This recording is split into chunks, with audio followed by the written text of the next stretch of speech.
Welcome to Wargaming Recon. I am your host, Jonathan J. Reinhardt. Wargaming Recon is the only member of the TSR Podcast Network to discuss historical and New England gaming. This is episode 175, Trilaterum Games with Timothy Colonna. So I want to welcome all of you new and longtime listeners alike to this episode of Wargaming Recon. You're in for a treat because not only, as the name of the episode suggests, do we have a special guest, but I will be joined by my buddy and fellow co-host Mike Payne. Before I bring both of them on to talk with you, because you don't want to hear me, you hear me all the time, I want to remind you of something. So we're going to cover a lot of things in this episode. There's just going to be so many things we're going to throw at you, and you're going to be like, whoa, how do I keep up to it? And it's hard, right? Because you listen when you're painting your models, you're assembling stuff, you're creating your games, or if I wasn't talking to a bunch of wargamers, I would say you're at the gym, although some of you probably are. But if you've seen me in person, you know I'm not a gym rat, so I know that doesn't happen. But you're commuting and so forth. The point is, you're not sitting at your computer like, oh, I got to see what they're saying on Wargaming Recon for me to look it up. And nobody does that. So you don't have to worry because we have show notes. So the link to the show notes is the one thing you should remember, and that is wargamingrecon.com/WR175. wargamingrecon.com/WR175, and that'll have links to all the things we talk about, and it'll have content and other cool stuff, and it's really the only thing you need to worry about remembering, so you can just sit back and enjoy the conversation from this episode. So let me bring on my buddy and co-host Mike Payne. Mike, how are you today? I'm good, Jonathan. How's yourself? I'm doing okay. I'm really excited for our episode today because this is another one where our guest is a result of me saying, hey, Mike, you know a lot of people. Who do you think we should have on the show? And you said, hey, we should get this Timothy guy on. And I was like, okay, let's do it. Yeah, give him a chance to plug his game. It looks pretty cool to me.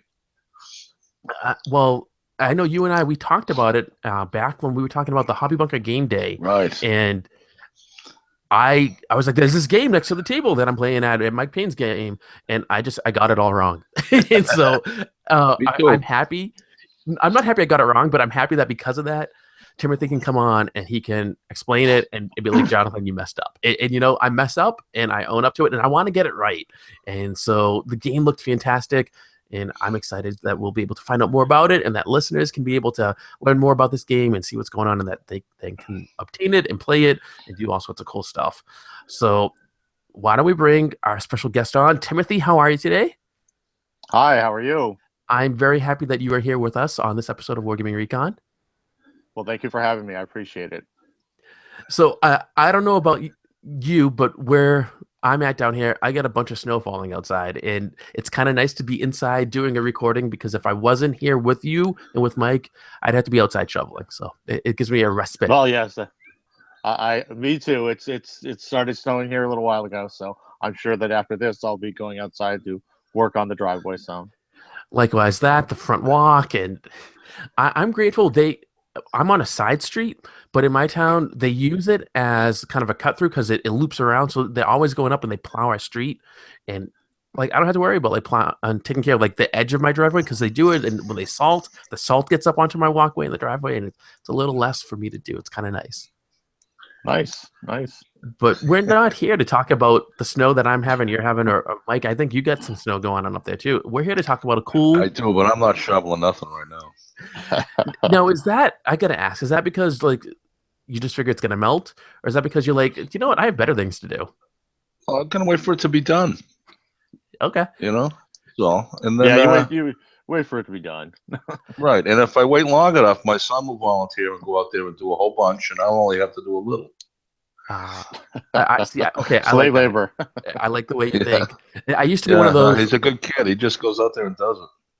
Well, I used to wait until it was done, and then I got a little one, and of course she was born in February. She's going to be 2 this February. So when she was born, that's the year we got like a ton of snow, and I'm like, I can't wait for it to stop snowing, because then it'll be like 8 feet tall, and I won't be able to shovel anything. So now I've gotten in the habit of, well, I guess I should go out and like shovel, even though there's an inch. I'll shovel it. I'll go back in 45 minutes and shovel another inch, and it's probably stupid, but it just, I don't want to get stuck in again like I did that one year. Yeah, I'm not doing it that way. No way. So why don't we? I like to keep up with it, but I won't, volunteer Yeah. to go out. So No way. Something So fun let's that you talk can be. about the game. Yeah. Let's yeah, get let's down talk to it. about Well, it. because see, like on a snowy day or a sunny day or any other kind of weather, you could, instead of going outside, because who wants to go outside and experience the world? You can stay inside and have more fun by playing Trilaterum Games. So, Timothy, why Absolutely. don't you tell us a little bit about it? Because I know it's a 15 millimeter scale miniatures sci-fi company level war game, and I got to see a little bit in action, and that's where my knowledge ends. So Sure, there's sure. tons you can teach us, I'm sure. Sure. So Trilaterum is, as you said, a 15 millimeter scale sci-fi miniatures game. It was written to support really any miniatures lines, but specifically I wrote it for a friend of mine's line of figures by the name of Stan Johansson Miniatures. He has a 15 millimeter line of figures called Star Armor. And I originally wrote it because he had the figures and really nothing to do with them. There was no specific games for them, as well as I have quite a bit of 15 millimeter sci-fi in my collection, and I wanted something to play them with. I never really found a game that I really liked, so I wrote my own. It's as you said, 15 millimeter company scale. Um, all the units are multi-based, so you'll have a single base with a number of miniatures on it, and each base represents a squad of soldiers. Um, and then each individual vehicle it represents one vehicle as well. So it's not like one vehicle represents 10 or anything like that. The game was written over a period of about 2 years. I started initially just jotting down notes and thoughts about how I really wanted the game to flow, and I came up with what I consider to be my signature um, mechanic in the game, which is the rapid fire system during combat. And I kind of came up with that first, and then wrote the rest of the game kind of around that. Um, and like I said, it's designed with army lists specifically for Stan's miniatures, as well as numerous other um, armies that you can play, as well as a full army building system. So you can really play with any miniature you have. The sky's the limit. You can use the calculation system to make whatever you want. Um, it's fun. It's fast play. You roll a lot of dice and you have a lot of fun. So could you have a campaign, let's say, with a bunch of different factions, different players having different factions from different universes or whatever? Sure, sure. It'd be actually really easy to do. You could do a map-based campaign. You could do a mission-based campaign. You could do it via either points, with certain areas as you capture them would unlock. You could unlock special army choices. You could unlock upgrades to the units. It's very flexible. When I wrote the book, I included 6 scenarios. Excuse me, 6 or 8. Let me look real quick. I can't remember now off the top of my head. Um, I can't remember crap, so you're doing okay. yeah, 6. There's 6 scenarios right off the bat in the book, Nice. and then you could expand on that, exponentially. Um, and yeah, so you could easily run a nice long campaign, having different factions and all those sorts of things. Yeah. How many factions are in the rulebook? The rulebook currently has um, there's the 3 factions that Stan had, which is the we call them the UEL, the Unified Exploration League. Those are the humans. Um, we have the Glorious Draconid Empire, which are kind of lizard men. And then you have the Den of the Barad, which are anthropomorphic bear men. And then some of the other units, or the other armies that I wrote into the book, is the Legion of Elios. They're a robotic race. and then the Parisi, which is a race of mercenaries that encompasses many different worlds. So each unit looks vastly different because they're different alien species. So Cool. That's cool. so yeah, so there's five currently in the book. Right. And I suppose I could make something up of my own if I had more players that wanted to play in the campaign or something along those lines. Yes, you definitely can. The after the army lists in the book, there's a page that shows you exactly how I calculated points for all the units, and nice. you just kind of use that formula, and you can make whatever you want. I've actually just started working on, and this will be a exclusive for you guys. The first supplement for the book is going to be called Trilaterum Colossals, and that will feature super heavies. So it will be large, large walkers, large land crawlers, hovercraft, something that's bigger than just your standard tank. And kind of the way that I like to think of it is you remember the old ogre game? Sure. Think of those kind of giant machines of war. And the goal of the system, the goal of the expansion will be that one person would field the colossal with a few units along with it, and the other person would have a full army, and it'd be some sort of a trying to take down the colossal sort of thing. So that's kind of on the horizon, so to speak. I've just started penning, looking at how I'm going to do the rules for the large units. So You touched on this briefly when you were explaining a little bit about the impetus behind the rules, but when you chose to write the rules, what made you really decide to do like 15 millimeter or sci-fi even? Was it strictly, I got a friend who has these really nice models, and I would love to be able to create something that people could use his models for? Or was it more of a, I want to write a set of rules, and what am I dealing with? Well, I've been obviously a miniature player and a wargamer for more years than I can count nowadays. I'm sure Mike can attest himself. And I've always liked sci-fi. Sci-fi has always really been my go-to genre. I like historical, I like fantasy, but sci-fi really calls to me more than anything else, really. I just love sci-fi, and one of the things that I wanted to do was create something that I could kind of channel that love for sci-fi and make some really interesting units, as well as make things that are like your core,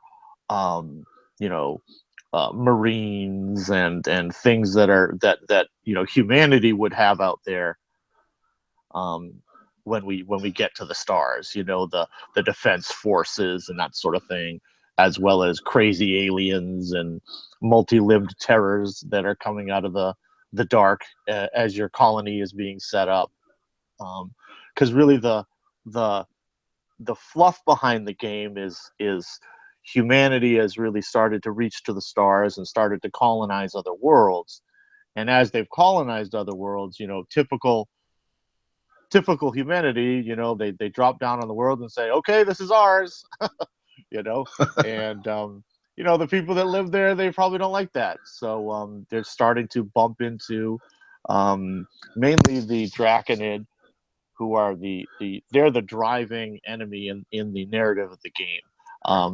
Being a reptilian species, they're cold-blooded, and they say anything that's not them as a something that needs to be destroyed. So as humanity has kind of come that way, they've bumped into them, and it's not looking very good as far as the Draconids accepting them into their space. So by writing that fluff, it's kind of like me channeling some of the really interesting sci-fi stories that I've read and movies that I've watched over the years. And so it kind of so happened that as I was going through this process, I saw the opportunity of utilizing a line of miniatures that was in need of a set of rules. So that was kind of a helpful piece to it. But I would say the driving force was just my passion for sci-fi. Yeah, the nice thing about sci-fi is it's so open-ended. There's really you can go all over the place with that stuff. And that's what I love about it. There's just so much of an opportunity to utilize your imagination. So. Well, and it's nice too to see something. I mean, I think when a lot of people think of sci-fi, they think of certain sci-fi properties, and so it's nice to have something that's different, that doesn't have, it isn't burdened by all that history of a certain other sci-fi property, so that you have this, so that it encourages players to really just kind of be like, okay, I don't have to worry about what so-and-so would have done in such and such movie or book or whatever. Like, I can just do this because I want to try it and I've never done it before and it sounds cool, and let me do it on the table and I'll move my unit here and see what this happens, and see what that does to the whole fluff of the universe that is being created through the games. No, I totally agree. As I was writing the book, my wife actually helped by writing some of the fluff for the book. And it was interesting as we talked about the universe and the fluff, and I used the fluff that we wrote to develop the scenarios and some of the army lists. And in particular, one of the stories that she wrote is about one of the colonists' children. They wander into a cave, and in the cave they find these, what look like to us would be teddy bears, but when in reality they're religious objects of the Barad, which are these anthropomorphic bears. So the children grab the teddy bear, it goes out, the little girl thinks she's found a great toy, when in reality she's just desecrated a holy spot. So then as she wrote that story, I then created a scenario that ties directly into that story. So you're right, you were able to take just this really random thing that could have happened, that was a great story, and turn it into part of your miniature game. So yeah, you can be a little more freewheeling when you're doing something sci-fi, whereas if it was historical, there are some kind of limits anyway. Sure. I mean, I love historical. You're constrained. Sure. Well, Mike, I think you have that too with your Hang High game, because you're doing pulp. Of course, it's grounded in a fair bit of history, but because it's pulp, you have that extra freedom to just be like, I'm going to do whatever the heck I want because it's going to be. I think that's what drew me to it. I could see that. And it sounds like Tim's kind of on the same page in his genre too. It's something that you can play around with and do different things with. It's cool. Definitely. Timothy, why don't you walk us through some of the design process? So you've talked about, like, you have the idea and there's these models and you want to create a set of rules for it. So where do you go from that point? And then how do you end up, like, obviously you have to write the rules. There's probably some sort of play testing involved. You need a name for it. Why do you just kind of... Sure. I'll go through the whole... Where'd you come up with the name before you go anywhere? How did you come up with that name, and what does it mean? Well, it's a Latin word for three, and what I ended up doing is because there was three races that Stan had developed, I wanted something that signified the three. So that's kind of where I came up with the name, and it just kind of stuck. I wanted something that was a little bit different, that wasn't, battles in space or something like that. I wanted something that was kind of would when people saw it, they would go, oh, that's a neat name. How'd you come up with that? Or, oh, that's odd. Let me look that up, or something like that. So that's kind of where I came up with the name. Okay. But to get back to your question, Jonathan, what I started out with, as I said earlier, is I came up with this idea of I call it the rapid fire system, and that's how combat works. So in a nutshell, when you roll to fire weapons in the game uses D8s, and so any hits that you score, you keep rolling, and you keep rolling until you roll some ones. And then when you roll some ones, you have to roll on this rapid fire chart. And it's a 50-50 chance of being something really great or being something absolutely horrible, such as the whole unit is destroyed. So I kind of like that little chart because it makes people have to say to themselves, do I want to keep going, or do it get kind of like a gambling aspect?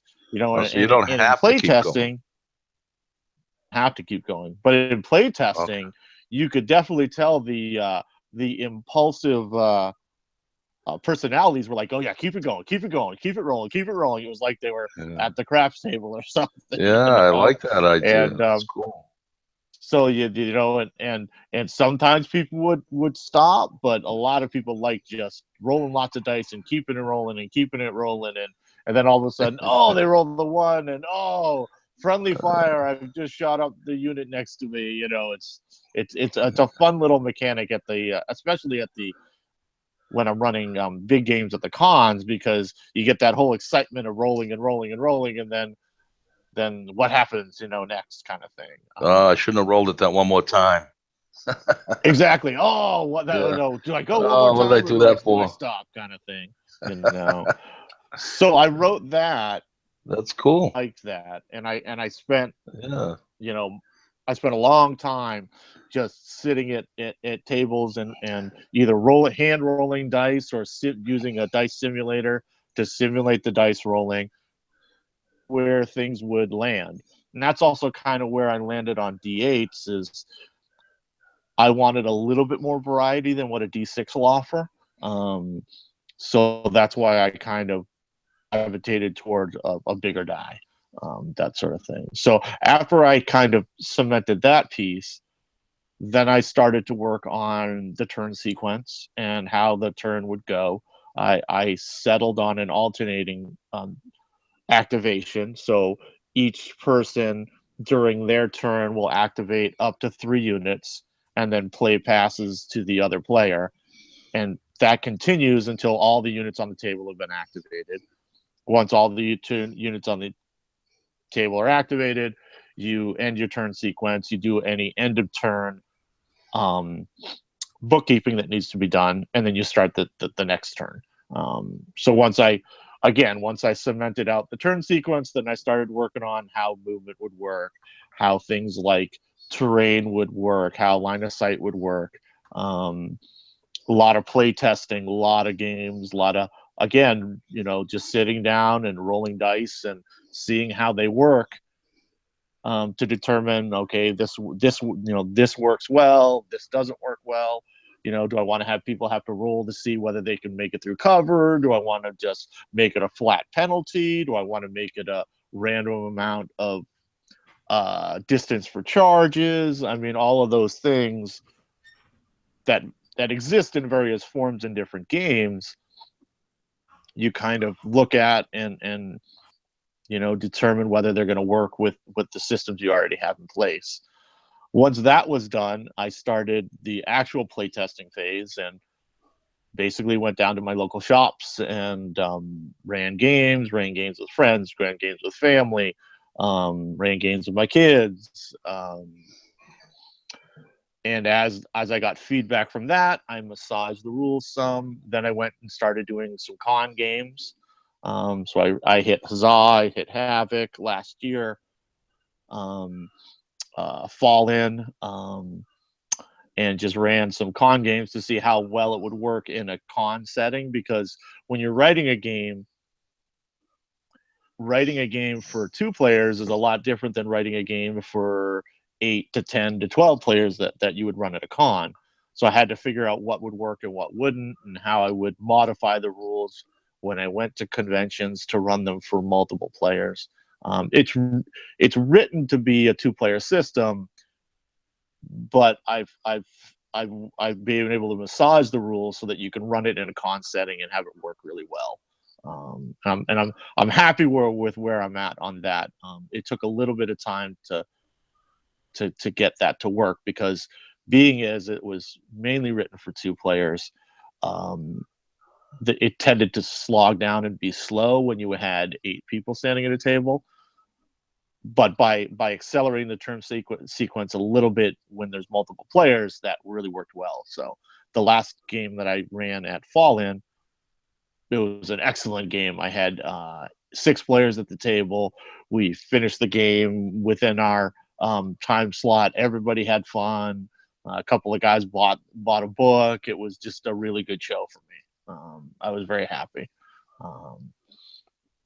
But yeah, that's kind of the road that I took, and along the road, I had a lot of help from some of my friends and some industry professionals that I know, looking over things and giving me tips and ideas on where to go with different things. But it's a long road, and it takes a lot of work. And if I had it to do it over again, I would definitely do it again. But I wouldn't recommend that anybody who doesn't want to do a lot of work. This is probably not the road you want to take, because Yeah, you really have to have a passion for what you're doing to put that kind of work in. Do because if you're not really in love with the idea of what you're doing, you're wasting your time. Would you have you definitely are suggestions for things? Let's pretend I want to make my own game. Okay. Which I don't, but let's pretend I do. Do you have any suggestions for things that I really should do or that I should avoid, like the plague? From your experience. Let me think for a second here. I would say take every bit of feedback that someone gives you. Both you want to listen to it, but you also want to take it with a grain of salt. You can't incorporate everyone's ideas when you're writing your system. You got to kind of stick to your guns a little bit. When you come up with your idea and you get it down and you start your play testing, you have to be willing to change things. But at the same time, you've got to look at things and say, is it really worth changing that? Or is this just one guy that wasn't having a good time? I had one player, for example, in one of my games that just really didn't like the way line of sight was. And I listened to his feedback, and I thought about it a really lot, and I started to look at changing it. And then at the end of the day, I said, well, this is the only person that's really complained about this. I like how line of sight works.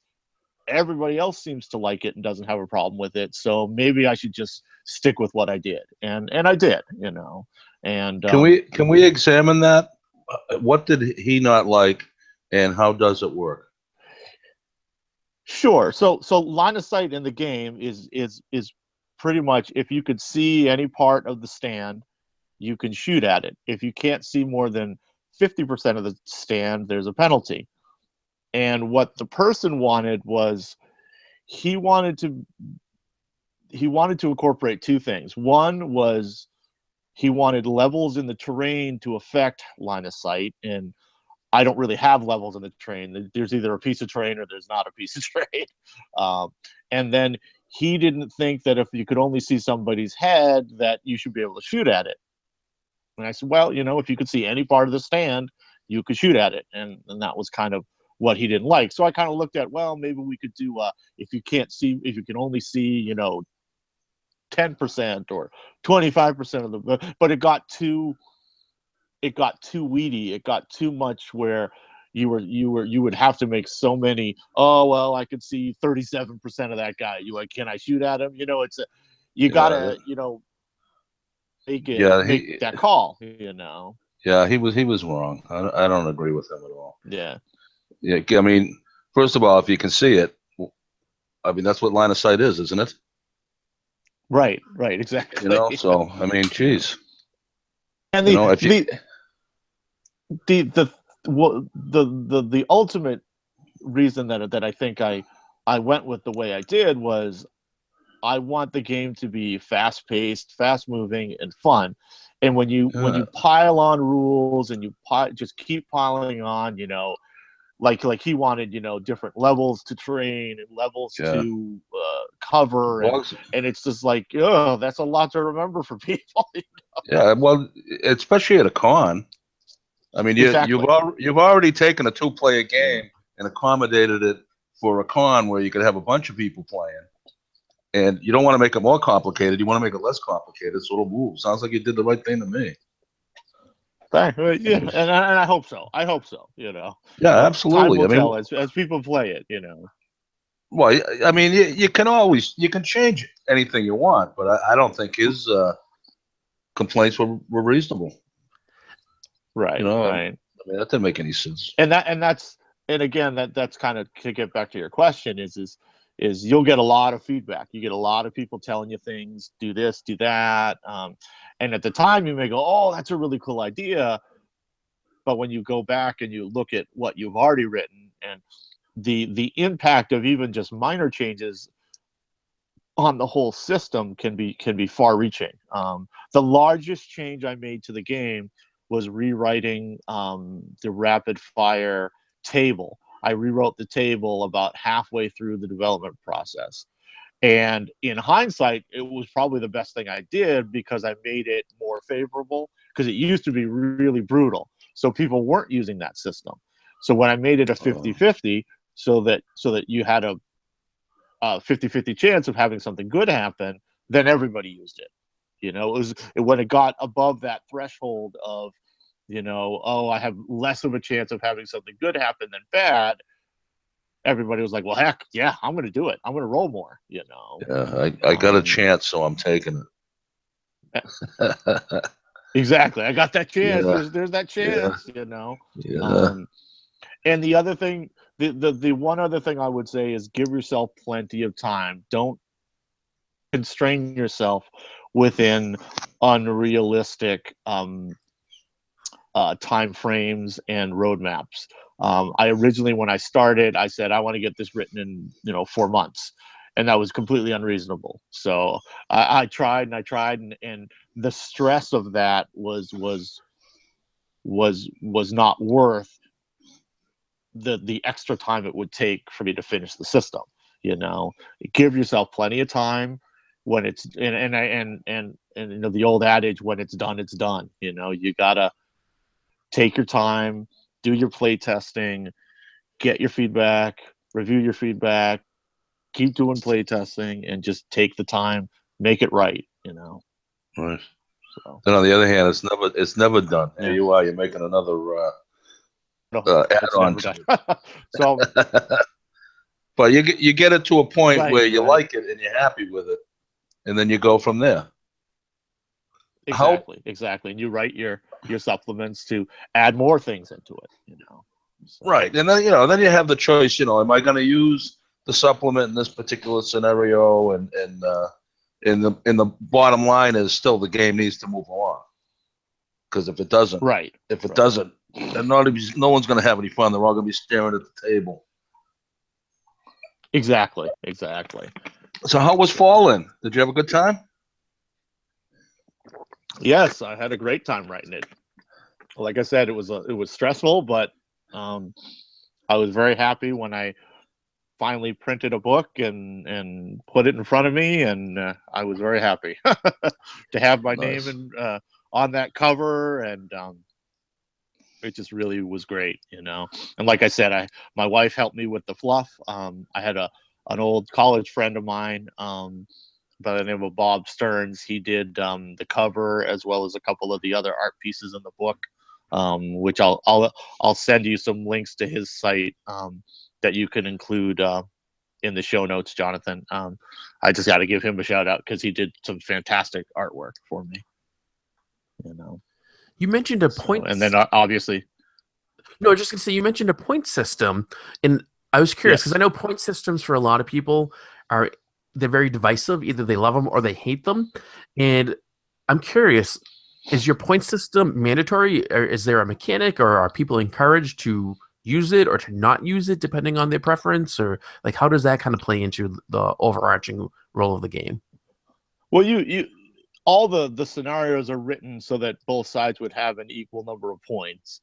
That said, when you're playing with your buddies, there's nothing saying you have to do that. Points really I use as a guideline of these are two equal forces. And by having the unit builder in there, that just gives people a guideline to put things that I haven't thought of into play, into the same constraints as everybody else is playing, so that they're able to say this is going to cost X points because it's got X abilities, and it's equal to what you're going to be fielding. I mean, there are games out there that don't have points, that are completely scenario driven. But I really the reason why I used points was because I really wanted it to be, all right, you tell your buddy, all right, we're going to pay 1,000 points, and okay, and you look at your army list, you assemble your forces, you meet at the table, and you're generally in the same ballpark of, I'm not overpowered compared to you, though in reality, whenever you go to war, someone has more power than the other guy. There's never a completely even matchup. But I strived for as even as possible. Well, and it makes it easier. So that's kind of why. Too, like if you go to your friendly local game store and you're like, I got these armies, anyone want to play a game? And someone who's never heard of your game before, it's like, that looks kind of cool. I'll try. They don't have to have anything. You have it just ready for a quick pickup game, and you're ready to go. You can spend a few hours playing and then be on your merry way. Right, exactly. And then it makes it easier when you're forces and putting things in play. It just, to me, it makes it easy to say, okay, here's the benchmark of where we're going to be as far as our armies are. Yeah, it's a good starting point point anyway, and then you can just take it from wherever you want to go with it. Who knows where you're going with it next, right? Exactly. And there is a caveat in the army builder which says, after you point up this guy, if you don't think it sounds right, adjust the points. Because nothing is set in stone. Right. So where are you running the game next, Tim? I have been running it at my local store, a new store that a few of my friends have opened up locally in Derry. It's kind of the home of Trilaterum. They actually have books on their shelves for sale. It's called Midgard Games. So I've been running games there. I will be at and Huzzah running games. I'm fortunately not going to make it to Cold Wars. It's just timing is really rough with PAX being the weekend before. And after that, I'll probably be at Fallen, and the Hobby Bunker Games Day, as I always go there. Yeah. I'll see you down there. I'll be there for that. Yeah, you usually do Huzzah and Havoc, so hopefully we'll see you at those. Yeah, you will. I'll be at those. I should have already had my my Havoc game stuff in yet, but I haven't decided what I wanted to do. Because they're open for registration right now. Oh, wow. Yeah, they have been for quite a while. It'll be Saturday morning is my game at Havoc. And Huzzah, they haven't opened up registration yet. So that'll be, incoming. I'm told it'll be soon. Hopefully. Right. Yeah, I saw your post on their forum. So hopefully, because I want to get my games, figure out where my game's going to get scheduled, then I can get my hotel room booked and all of that stuff. So I still have to. We do a live recording at Huzzah. It's the MHWA is fantastic. They help to, and this will be an announcement, which I'll be making in a couple minutes. But they help to support the show. They sponsor the show, and part of that is that I do a live recording at Huzzah, which is a lot of fun. I'll be doing it with one of my other co-hosts, Adrian Benson, because Mike's always busy running his game.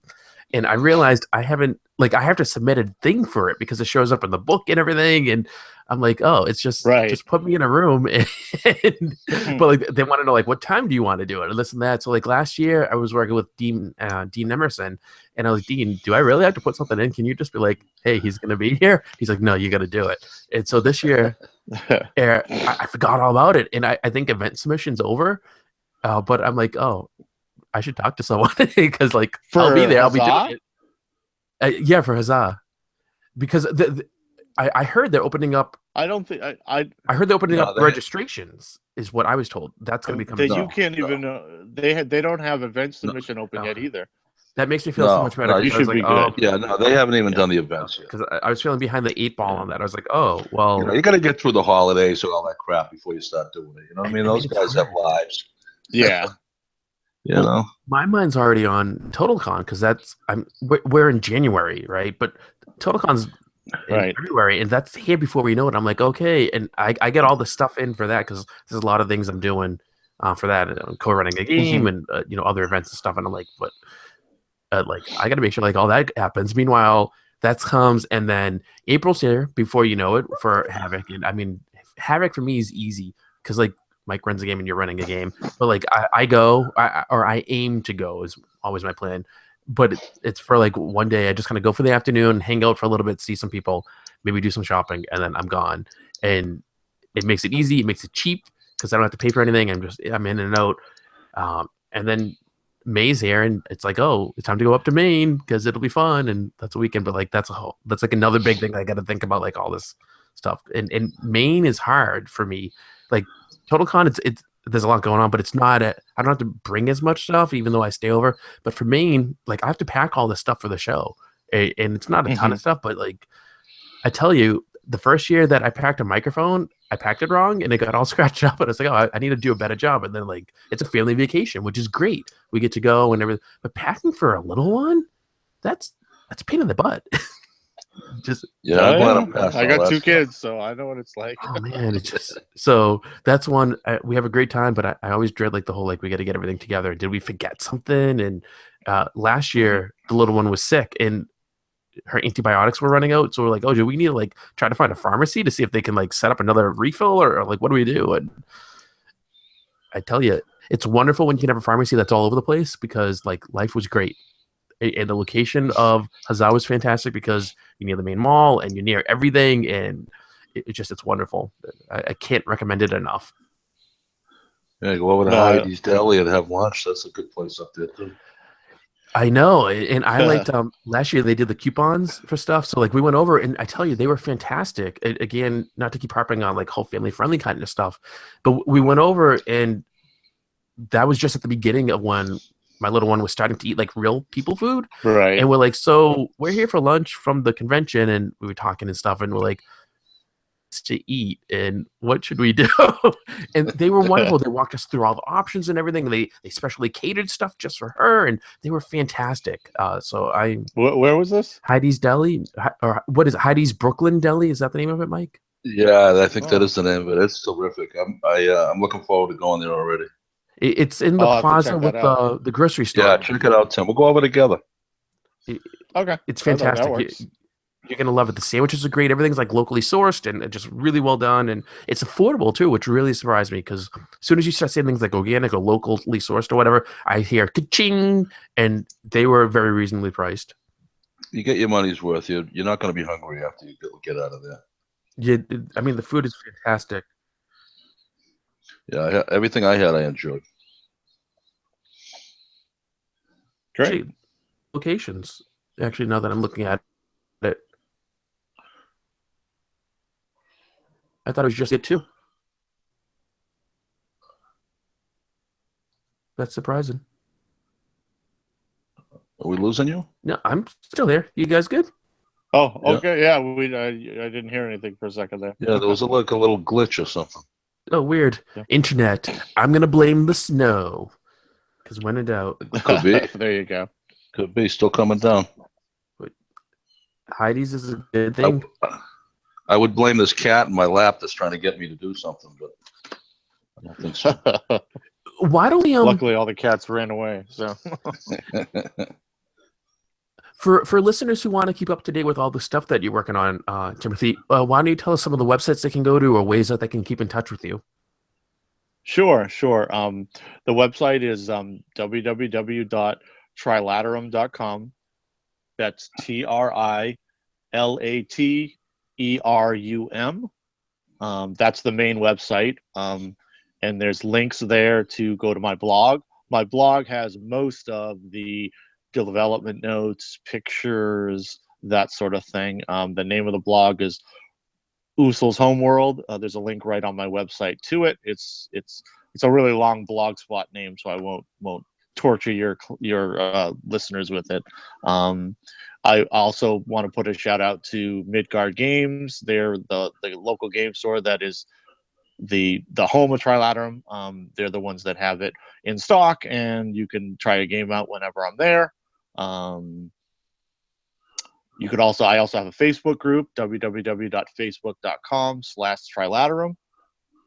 You can go there to find links to some of the Facebook Live videos I've done, as well as pictures and that sort of thing. It's also available as a ebook on DriveThruRPG. You can just search for Trilaterum on DriveThruRPG. A physical book, you need to go to trilaterum.com. There's a PayPal link there, and if you buy it, I'll ship it out to you ASAP. And there's also links to Stan Johansson miniatures if you want the official miniatures for the game. They're at stanjohanssonminiatures.com. And yeah, that should be all the places. Lots of places. It's good. I was very excited when I saw that you're on DriveThruRPG because we're also on there. The show's always free, but what I did, because this was back before there were other options for funding kind of stuff. But I was like, if people want to like get it and they want to pay, why should I be like, no, don't pay?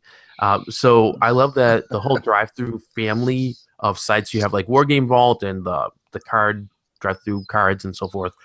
They have that pay what you want option. So like some people, not for Wargaming Recon, but for like other products, because I know other game designers, they've done some pay what you want titles, and like some people will be like, here's $150 for your title, and some people will be like, I can afford $1, so here's your $1 or whatever. But they're like, if they put it out, although before that they would have just been like, it'll be free or it'll be like $5 or whatever, and maybe someone will pay you $5 and maybe they won't. So it's kind of nice that you have these options, and I love their interface. So from like a back end kind of point, I think it's great for a publisher like yourself to go, because you can get stats and kind of stuff, but then it's also really easy for a customer to go to DriveThruRPG or Wargame Vault or wherever, and you have like that one login and it works for everything, and they keep all your downloads. So if your computer dies, you buy a new computer, you can print it out again, you can get it again. And oh, that's cool. I didn't know you could do that. Funny. Nice. It's funny too, because I've got quite a library on DriveThruRPG personally, and there's a lot of products that they don't even make anymore that they keep right in your library. Those downloads are still there for me to get if I want to. So it's kind of funny to see that. I have a lot of, just as a side note, I have quick reference sheets as well as army list downloads, all available on the website. On DriveThruRPG, we have the book as well as a free download for the quick reference sheet. So if people want to just kind of see what the game's about, they can get the quick reference sheet and kind of see what it's about on there. Oh, that's cool. That is cool.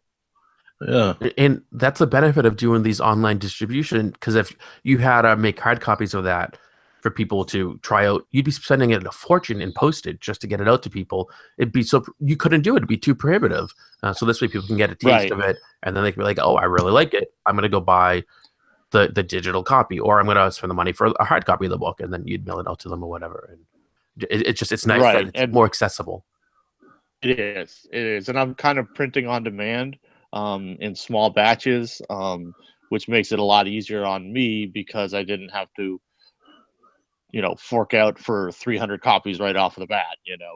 It's something I'm doing in small 5 to 10 books at a very reasonable price locally. You don't have to rent a warehouse to put them in or something.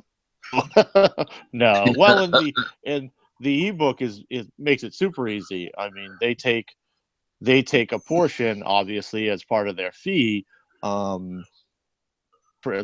especially for publishers, is very easy to use, very slick, and it was a breeze to set up and put it up for sale. So I can't say anything more better about DriveThruRPG, because they make it definitely easy for you to do. Their fee's low enough too that it's not a burden. It's like, oh, that's all they want. Okay, sure. You take. Yeah, it's from a publisher standpoint of I wrote this and obviously I want to make money on my products. You have to remember all of the things that they offer as the incentives to use their system, such as watermarking and the free distribution piece. It really does, like you said, the fee is not astronomical, and it really pays for all of the things you get out of it. So.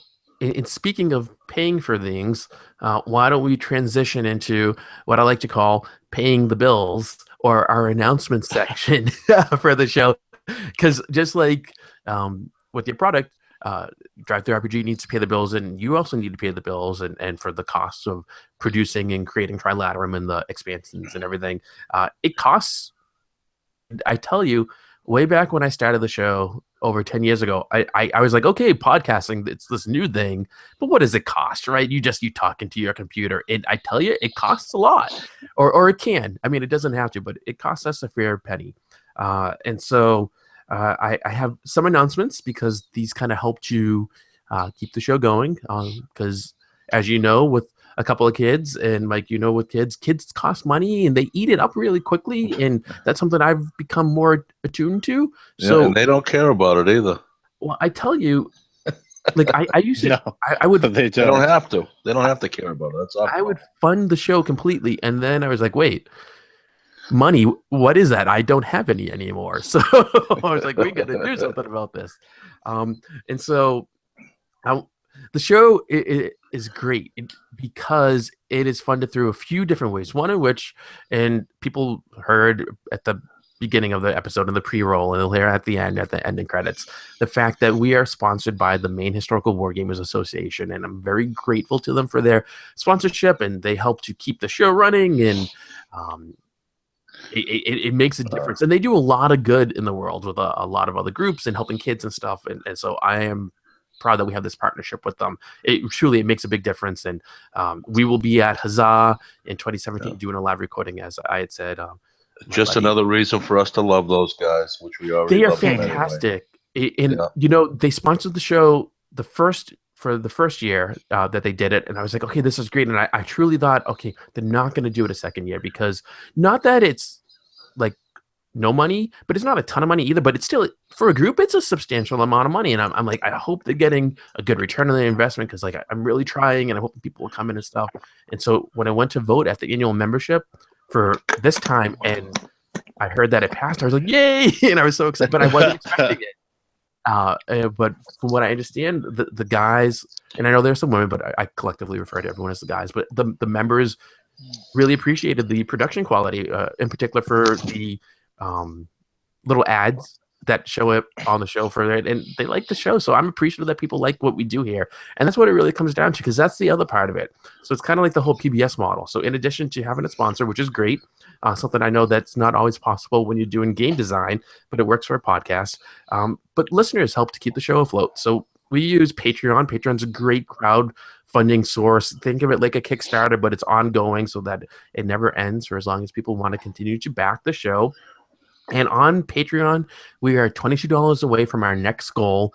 Reaching this goal will allow us to get equipment that we can use to record with people in person. So like at Havoc, at Huzzah, at TotalCon, we could do this in person there. And right now, we can't. We're all in different towns and across two different states. And I tell you, if you guys were literally living right next door to me on my street, I would have to be like, okay, you need to stay in your house, please, and get on your computer so we can do this, because like we couldn't sit around a table. And that is dumb. But hopefully by reaching this goal, should we be able to, we can do that, because I can then get equipment so we can then do it, and just makes for a better experience, and it makes for more fun, because when you do those kind of things in person, people then can come in person and listen. So like doing the live recording at Huzzah, it's kind of a weird jury rig kind of thing, and should people kind of come and see it, it ends up consisting of me being on one side of my MacBook Pro and Adrian being on the other with the mic in between, and we're like so close that like if you came in and didn't know what was going on, you would think like, wait, what are those two guys doing? and like really, because it looks odd, like we shouldn't have to do it that way. It's weird, but that's how it has to go. But it doesn't work. Like if for me to have you, Timothy, over and Mike be over, like we can't like all three crowd around the microphone and be like, hey, so what's going? It doesn't work. So like we need to. So someday you'll be able to walk up to Tim's game while he's running the game and ask him a few questions. Hopefully, that's the hope. Yeah, there you go. Yeah, that would be nice. We're only $22 away. And it's really easy to become a member. You in a backer, you go to wargamingrecon.com/Patreon. You can get in for as little as $1 a month. That's less than a cup of coffee. That gets you episodes before everyone else, and you get behind the scenes content. And then we have other backer levels, which are really cool. So one of the ones that I love, and this is why I actually really like physical product. So in as much as I love the ease and accessibility and the low cost of, say, getting like a digital copy of, say, Trilaterum, I really like having the physical so I can put it on my bookshelf, so I can have it referred to. And also because in this day and age, all the stuff I get in the mail are junk mail and bills, right? You don't get nice things. You don't mail letters anymore. So one of the things that I do is we have these cool Wargaming Recon postcards. I got one of those. You do? I know. I do. Yeah, I like that. And so if you back the show, it's $9 a month. Yes, it is $9 a month. Every month that you back at that level, you'll get one of these in the mail from me with a note, and I really fill it up. I try as much as put a lot of stuff in it, talk about what's going on and new games I see and events I'm going to and stuff that makes me happy and things that you might be interested in and special deals or whatever. And I send that out. And then another cool level I have, and there are other levels that you can get t-shirts and so forth. But another cool level for $18 a month, you can get a set of 6 custom branded wooden Wargaming Recon dice. So these were made by Christopher Rett, who's, I believe, an MHWA member. And these are just for 2017 for Patreon members, backers. So one of them says 2017 on it. It says Wargaming Recon. And the other has a cool little hex and has the 17 in it. So if you back, you get a set of 6. It'll be half one design, half the other, and they get mailed out to you. So again, you get another cool thing in the mail. It's not a bill, not some junk mail, not someone saying, hey, you should switch from Verizon to Xfinity or from Xfinity to Comcast or from Comcast to Cox or whoever the other cable and phone people are. It's just like, here, use this, have fun. The nice dice, they roll well. It's locally made. If you're a gamer, you need dice. You got to have them. The more the merrier, right? We have one backer who's gotten a ton of these, and he just scooped up like a whole year's worth of them. And from what I understand, he loves them. And so that's an option. That's cool. And then you can also be thanked by name on the show. That's another level, and that's grouped in with other stuff. So, for example, I want to thank some of our Patreon backers. I want to thank Patrick, Chris Parker from DaveBattleGames.com, Kyle from Vermont, and I want to remind you, you can become a backer. You could get thanked by name by going to wargamingrecon.com/Patreon. And then I just want to remind you of 2 other things. First of all, we have a lot of episodes that are going to be coming out this year. I think we do like 25 episodes a year, and you can find out what's going to be happening on those before it happens by going to our episode guide. So that's where you can look and you could see, like, if you traveled back in time, you could be like, oh, wait, there's going to be episode 175, and Timothy's going to be coming on to talk about Trilaterum Games. That's in the episode guide. Or that we're going to be covering Huzzah in May and TotalCon in February and all these kind of things. That all goes there. It's a great way to kind of look into a crystal ball and see what's going to happen into the future. Just think of it as like a sci-fi power. You're able to kind of go in advance and see what's happening and pick what kind of episodes you want to listen to and see what are going to be going on. And I can actually tell you that the next episode that'll be coming out, episode 176, will release on February 13th, 2017. And I'm going to be reviewing the Cigar Box Battle gaming mats. And I'm hoping that our co-host Alex Christopoulos will be joining me. That's a plan anyway, but we'll see how life goes. And then I just want to let everyone know once again about something that's going on that sounds bad, but it's not.